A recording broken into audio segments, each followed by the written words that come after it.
Before we begin, I want to challenge you in a different way. This story is for learners who are moving toward B1, learners who are ready to feel uncomfortable for a moment and keep listening anyway.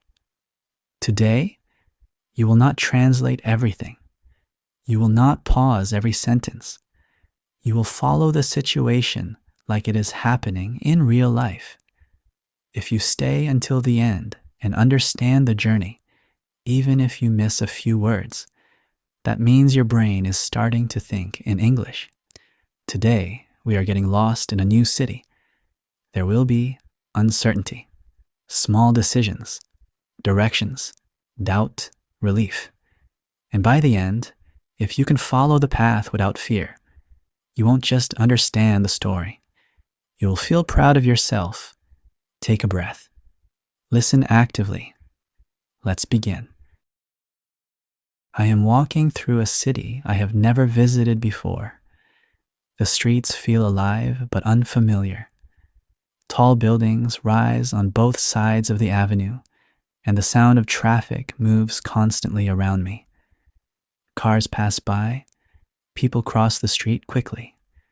Conversations float through the air in a language I partially understand. I thought I knew where I was going. I take my phone out of my pocket and look at the map. The blue dot shows my position, but something feels wrong. The street names do not match what I expected. I turn slowly in a circle, trying to recognize something, a store, a cafe, a sign, but everything looks new. For a moment, I feel a small wave of uncertainty. I was supposed to arrive at a small art gallery near the central square. I remember reading that it was only a 10-minute walk from the metro station. I left the station confidently, following what I believed was the correct direction. Now, after 15 minutes, the square is nowhere in sight. I begin walking again, but slower this time. I pay attention to details. A bakery on the corner, a pharmacy with a bright green sign, a narrow street covered in colorful flags. None of these were on the route I imagined. The city feels bigger than I expected. A bus passes in front of me, blocking the sunlight for a few seconds.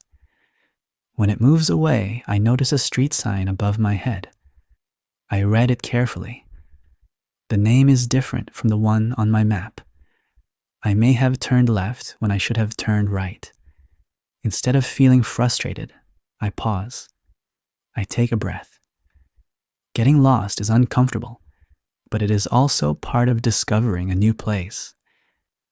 If I had followed the correct path immediately, I would not be standing here, observing this unfamiliar street.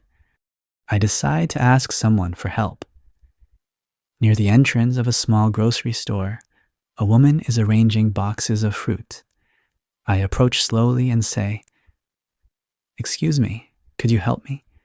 I'm looking for the central square." She looks at me for a second, then smiles politely.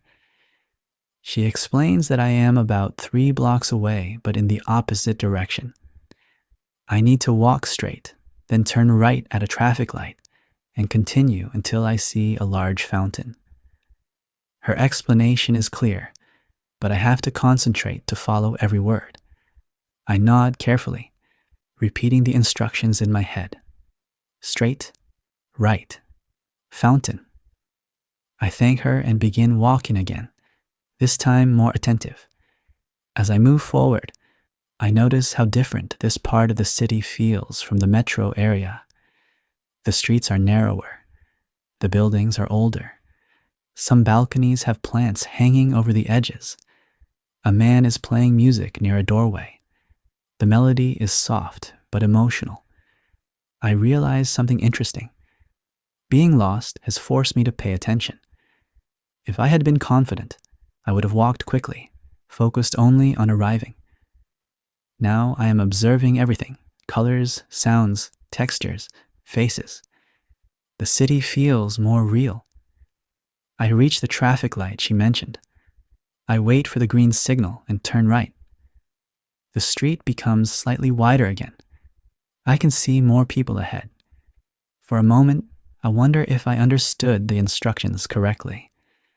Did she say 3 blocks or 4? I count carefully as I walk. 1 block, 2 blocks, 3 blocks.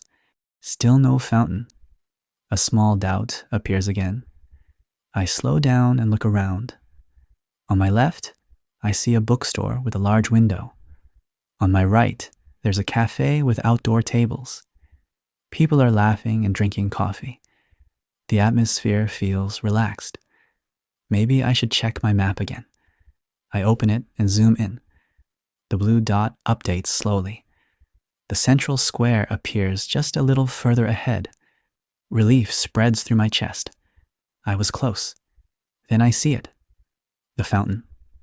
Water rises from the center in smooth arcs and falls back into a circular pool. Children are running around it. Tourists are taking photos. The sound of moving water fills the air. I made it. I walk toward the square and stop near the fountain. For a moment, I simply stand there, observing. The buildings around the square are elegant and old, with detailed windows and stone decorations. A large clock is mounted on one of the towers. It marks the passing of time calmly. I think about the small stress I felt earlier. It wasn't dramatic. I wasn't truly in danger. But my mind reacted quickly to uncertainty. Not knowing where I was made me feel temporarily unstable. Now, standing here, I feel something different. A quiet sense of achievement. Getting lost did not ruin the experience. It deepened it. I walk around the square slowly. I notice street artists drawing portraits. A couple is sitting on the edge of the fountain, talking softly. A group of students is taking selfies together. I imagine how different the experience would have been if I had stayed at home because I was afraid of making mistakes.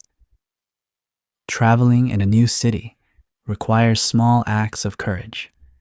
You accept that you will misunderstand something. You accept that you will ask for help. You accept that you might turn the wrong corner, but every wrong turn teaches you something. After a few minutes, I find the small art gallery I was looking for.